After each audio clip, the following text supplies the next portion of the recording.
Hello ladies and gents, this is another video brought to you by Ants Hood. And today's video is going to be about my Iridomyrmex purpureus, or my meat ants, getting their first taste of meat. And why not? After all, it's Christmas.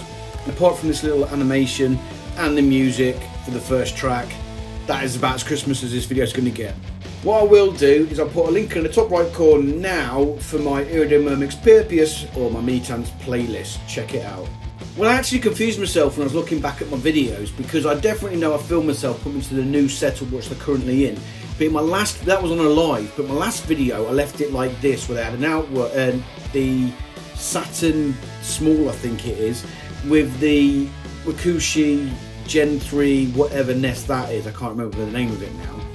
But what I did in my live stream, I connected a second nest up to it since then, and then progressing from there I've now moved the Ant Canada nest onto it, so essentially the setup now looks like this. I managed to disconnect the Saturn because that was from a live stream that was still attached in the top right corner of the Ant Canada nest, but I can't get rid of the Wakooshi nest either side of it because the Ant Canada nest isn't humid enough for the small larvae and the eggs and the queen to lurk in. She has not left the hydration areas of these two nests. You'll see when I get the macro shot in a bit. But I know you're pointing out, you say, but look Hood, there's no water in the hydration of your Ant Canada. Have you hydrated it? Well, obviously I've hydrated it, but the issue that I'm getting is that as soon as I hydrate that, they tend to move a lot of their larger larvae, and don't think they move the pupae, but the larger larvae into the outworld, which is telling me that it's too humid in there for them. So I'm at kind of a catch-22. I'm not got the perfect nest set up for them yet, because they like the hydration of the Wakooshis with the plaster of Paris or gypsum that they use for the hydration, but they haven't got the dryness, as it were, that they want for their older larvae. So I haven't got that happy medium yet. What I actually want to get is move them into a Antboy UK acrylic nest. I've not spoke to them about procuring one yet, but I definitely want one of them because I think that their hydration will be good enough for the larvae, and move it further away because you need a really good gradient for these guys in humidity wise and temperature to suffice. But I haven't spoken to them about that yet. But anyway, let's move on. Let's go on to seeing where they're at today. Now, as you can tell, there's a lot of them chilling in the outworld as it is at the moment, and there is some brood in there as well. There's not a lot, but there is some. Like I said, I've not humidified the Ant Canada nest for a while now, but there's definitely a correlation between humidifying it and moving brood into the outworld. But there's still plenty of space in that nest, as well, as you'll see now. So normally, when there's a large amount of ants chilling in the outworld, it's because there's not enough space in the nest. But as you can see from the Ant Canada nest, there is bags of space in there for them. And there's space in both Wakooshi nests, as you're about to see. So obviously the climate in any of the nests isn't quite suited for them, so they prefer it in the outworld, which is something I'm going to need to remedy. It's actually nice to have a nest that's not too busy at the moment, to be fair, because you know from when I did my last video last week, which was my... what was it? It was my Carabao Diversa. There was so many on the clear acrylic I couldn't focus past, but I can here. There is a small pile of rubbish there, if you've noticed, but they moved most of it into the outworld. That's probably because there is still spare space in the nest. So that's what needs to be remedied, should I say. If you see here, there is plenty of brood, there's plenty of larvae stages. I mean, there's actually a lot of larvae stage in this, as you'll see as I pan round. I do love the colour of these girls, they're just so pretty. And bearing in mind, this is not a small nest, it is probably one of the larger nests that I own, especially when it comes to capacity of ants. But they're not fulfilling it to the full potential. But see, there is more brood, and more brood. It goes on. And as you'll see from this video of the macro shot, there is absolutely loads. It looks like they're chowing down on a bit of locust I put in there earlier. But like I said, as we pan round, you will see that there is still bundles of larvae, a lot of larvae to be fair. And this kind of plays into the fact that these guys are probably about the same size as my Camponotus nicobarensis, which are famed for growing very quickly. But I think these guys suppress their growth rate. It is something to be mindful of these guys, and it's also been reported that the colony size of these can be anything up to 100,000 in numbers. Now, for a species this big, that is an insanely big colony, and a lot of space is going to be required from me as an ant keeper to support these with the space that they've got. So I'm under no illusions that it won't take too long for them to fill this nest up if they really choose to. I said if they choose to, because if they get too big in numbers, then I am probably going to be looking at them just chilling in the outworld, because this nest isn't quite appropriate, even though this is a very large nest. Now, when it comes to heating them, I have done what I would consider a rookie mistake. I've got a heat cable attached to it, and it's not attached to any kind of thermostat to control or regulate the temperature. And I've also doubled over the heat cable in the heating area of this nest as well. Now, the reason I've done that is because I didn't think my heat cable was hot enough to get up to the temperatures required for these, because it is quite high, because I think they're a desert dwelling species. But what they tend to do is put a lot of their pupae at the hotter part of this nest, as you can see here as we move into the pupae area towards the bottom of the nest. So it's working for them. And they've got a gradient, because it's such a big nest, to the end where there's no heating, where they put a lot of the larvae. Like I said, look at the amount of pupae I've got, it's crazy. They do naked pupae, obviously, as you can tell. And the lighter coloured ants are the ones that I've just recently emerged, as it were, from the pupae stage. And I've got some footage of them actually working. They don't just sit there till their exoskeleton hardens up when it darkens, but they get straight to work as well, which is interesting. But anyway, I'll get onto that to the video when I show it. But yeah, so I folded it up to get the heat temperature, but they've got that gradient because it's such a big nest. Now, I would never recommend heating a nest without having some form of temperature control in it. I've got no idea what the temperature is in here, but as you can see how close this larvae is and pupae is to the wall, because at the right hand side here is where the heating area is, they clearly like the higher temperatures. But just be mindful, guys, make sure that you keep an eye on it, because this is a big nest. This is the smaller of the two Wakooshi nests. As you can tell, they've excavated the cork, so I probably wouldn't recommend the cork base for your nests here. I mean, I'm not too bothered by it. It makes a bit of a mess, but hey-ho, they're quite tidy and piling it up together. But one thing you will notice from this is they've got a gypsum area which holds onto the humidity, as you can tell by the humidity on the ceiling.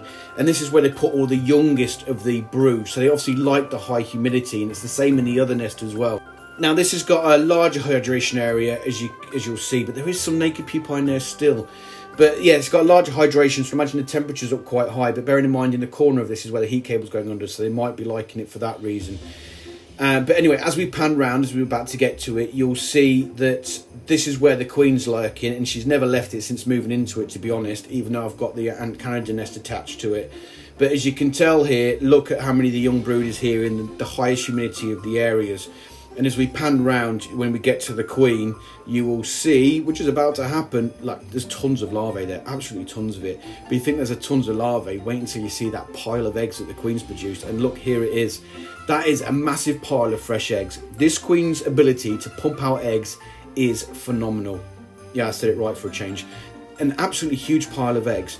And that's where obviously the massive growth rate comes from. But if you look at the eggs, they all look fairly young, and so they've recently been laid. So this is why I think, yet again, I am going to have to get another nest for these guys as well, because these are going to explode. I really need to talk to Ant Boy. What's really cool about these ants, which sets them off from a lot of different ants, is the iridescence you get from their abdomens, or from their bodies, should I say, or gaster is the actual proper word for it. It's absolutely gorgeous, and that coupled with the red heads, they're just so pretty. But unfortunately, you can only really see this under a macro lens. I've got a light directly shining onto my outworld now, and I don't get to see that iridescence, which is a massive shame. But anyway, don't let that put you off getting them though, because they're still gorgeous ants. I've just got the advantage that I've got macro lenses for video and stuff like that. But it is Christmas after all, with the Christmas tunes that I've been going on for the whole of this video. So let's give these guys their Christmas present. And that is these two pinkies, or baby mice.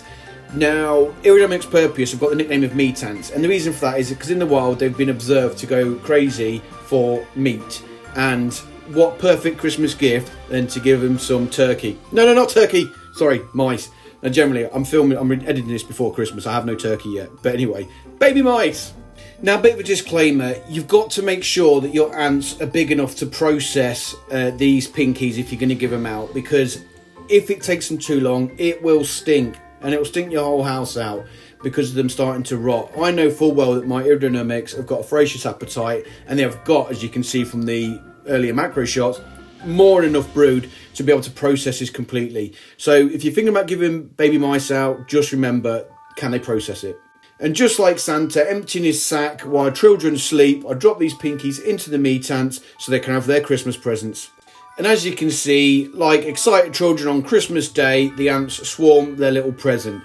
Now, believe it or not, I didn't realise I put this in slow motion to film, so I do apologise, but you get the point. What I will do is I did take a really cool time lapse. I'm going to slow it down a bit because it was on all night, so it goes very quickly because the time lapse generally lasts for 30 seconds. So I'm going to slow it down so you can see a bit more of what occurs, but not this slow because that would be ridiculous.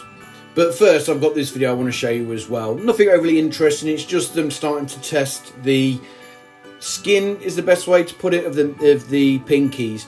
Because what you'll notice is when I fed these pinkies to other ants, they generally attack the weaker areas such as the eyes, nose, mouths, ears of the pinkies when I drop them in. My Solenopsis geminatus was a classic example of that one if you want to go watch their playlist so you can see me feed them pinkies.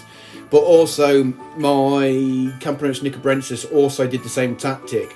But one thing you'll notice with these guys is, yeah, they've got really strong jaws and they attack it from everywhere all over at the same time. You'll see this on the time lapse. It's kind of interesting to see. I'm going to do it full speed to start with, then I'll slow it down so you can see it. But seriously, check it out.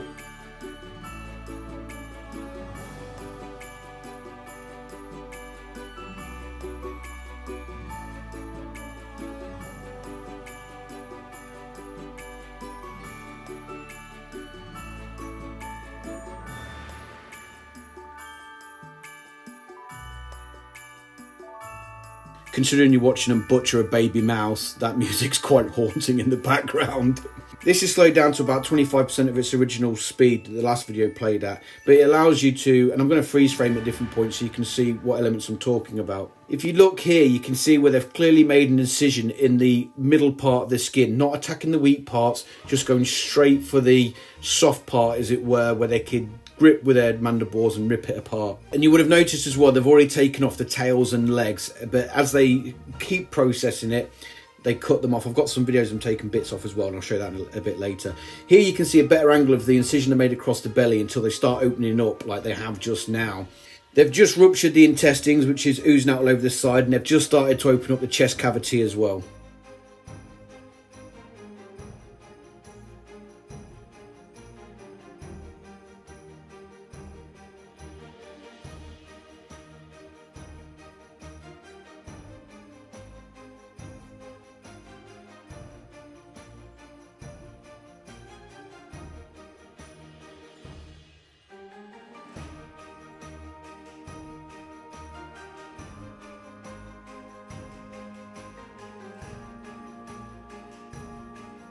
I won't lie, I'm watching this in awe of how they processing it. I mean, to me, it's really impressive. I know some people are going to be grossed out, especially if you're watching this on Christmas after you've had a skinful of food and beer, should I say. But I just find it so interesting. Look at the head area as well, how they're not only processing, they've just cut half his face off. They're not just processing the head and the skin, they're also cutting through the bones as well and taking that off. I just find this whole process really, really interesting. And now when you look at it, it's barely recognisable as a pinky. And I have got some video footage I took just before starting to edit this video, so you can see the extent of what's left of it. Now, I've got no illusions. This will not be here tomorrow when I get up in the morning. It will probably just be dead and empty. But this is valuable protein that the ants need for their brood. It will mean I'll probably get an explosion in numbers, but that's not always a bad thing. If that last bit didn't gross you out, this will be, because they've pretty much taken all of the skin off and exposed the inners of the meat ants. That one's been processed a lot more, and you can see they've got into the rib cage area as well. We'll get back into focus in a second, I can assure you. There you go. But yeah, I think we got some fats there as well that they haven't processed as well, but I've got no illusions. This will be completely gone by tomorrow, as I previously stated. I'm looking at it now and they're still working on it, so they've destroyed it. So I clock this lady is taking a chunk of meat from the pinky and starts moving towards the nest. So I get my camera out because I feel like, do you know what, I'm going to see what she does with it. So as you can see, she's pretty much gone straight for the nest tubing, or the nest area, shall we say. And I will take this cover off in a second. Here we go. Now, I kind of lose track of her here, but I do find her again. But she's not really bothered by the other ants. They're not tugging over the meat, probably because they've got their fill by now, because there's quite a lot of it in there, to be honest. But anyway, as you see, as she comes through in a second. Where are you? There she is. As she comes through, she then goes to different brood piles. Now, I'm no master of ant communication, but to me it appears like she goes there to see if they want any food or anything. Now, ants communicate through chemicals, as we know. They also communicate through stroking each other's antennas and stuff like that. And to me it looks like she comes to this one because she starts to climb on top of the brood, and it's almost as if she says, nah, we're cool here, these are all fat and fed, move on to the next place and see where they want it to go. So is it just it? Yep. So then she turns around and then she makes another line for another pile of brood, and as you can see there, they've already got some meat there that they're processing the top there. So she comes down, and where is she? I think she stops here. No, she stops there, checks there, don't want it, we're cool. So then she moves on, making her way down towards the bottom part of the nest, as you can trace her through. Come on, where are you going now? Because I can't remember, because it was a while ago since I last watched this. So she goes to another pile of brood with the larger, larger larvae is the word I was looking for here. And then she goes over, no, they don't want it, so I'm going to take it all over here. So then she moves it over, and this is the interesting point as well, if you can pick it up, is that she stops by the brood. Yeah, they want some food here, and then she just sits there and holds it, and then all the other ants come and start taking bits of meat, if you want, for want of a better word. In fact, I'll cut to the macro lens so you can see it better. So as I was explaining, other ants start to come and take bits of the meat or the pinky and then go off to wherever they're going with it, and she just sits there holding it. Now, I've not observed this behaviour before, so it's quite interesting for me as well, to be honest. But it was this video goes on for 3 minutes. I'm not necessarily going to play the whole 3 minutes because I can't think of anything to speak about at that point. But yeah, so I do find it interesting. It's not just a load of them come up, and then eventually she seems to feed from it, and then she moves on top of that brood pile where I'm guessing she's looking for brood that wants some food. So, and that's when it's picked up by somebody else. Now, this is, like I said, this is all on the film, but I'm just not going to talk for 3 minutes solid explaining it because I'll have nothing to say. To tell you the truth, I've had these ants for a while now, and I do really like them. I do think they're really pretty to look at, but like I said, you can only really see that with a macro shot, which I'm privy to have. But their personalities kind of shine through as well. They're generally fairly chilled, but any form of disturbance, and they're instantly on the defensive. And every time I put my hand in there or put anything in there to try and clean them out with, they just instantly go for you. And they don't run all over you like some ants do, like the Camponotus tend to run all over me and end up in my hair and stuff if I can't get them before they run too high up my arm. These guys just literally clamp onto your skin and start biting. Now, it's not a painful bite, but it's definitely something you feel. They are really strong-jawed ants, which I think you can appreciate from watching them destroy those pinkies. Really, really cool ants, but like I said, they're not for everybody, because trying to keep up with their growth rate, I think I'm going to have real struggles with that going forward as well. And I'm generally quite okay, shall we say, keeping up with fast growing species, but sometimes, which I think these guys will, I'll rest on my laurels, and then before I know it, they're absolutely rammed and I need to give an expansion to them fairly quickly. But anyway, I do hope you enjoyed this video, and if you did, please hit the like and subscribe. You can find me on Instagram and Facebook. Message me if you've got any questions about this species, or if you just want general help. I do get a lot of people that message me, and I do try my best to get back to everybody. Now, I do hope you all have a very Merry Christmas and a Happy New Year, and Santa Claus bought you everything that you wanted. I just need more ant stuff. And I'd also like to wish a very Merry Happy Christmas to my Patreon supporters that have continued to support my channel for over the past year. And it's a big thank you to Adam W, Antantics, Anty Matters, David D, Paul A, Pjants, PJGrant and the 530 Ski. Merry Christmas to you guys, but don't forget I've also got my YouTube membership as well, so I'd also like to wish a very Merry Christmas to Anty Matters, Lee, PJGrant, Pumpkin and Wakooshi. Thank you, and a Merry Christmas to all you guys that support my channel, and most of all, a Merry Christmas to you guys. That's it for today then, guys. I do hope you enjoyed this video, and I look forward to seeing my next one. Bye-bye for now. A Merry Christmas to you all! Ho, ho, ho!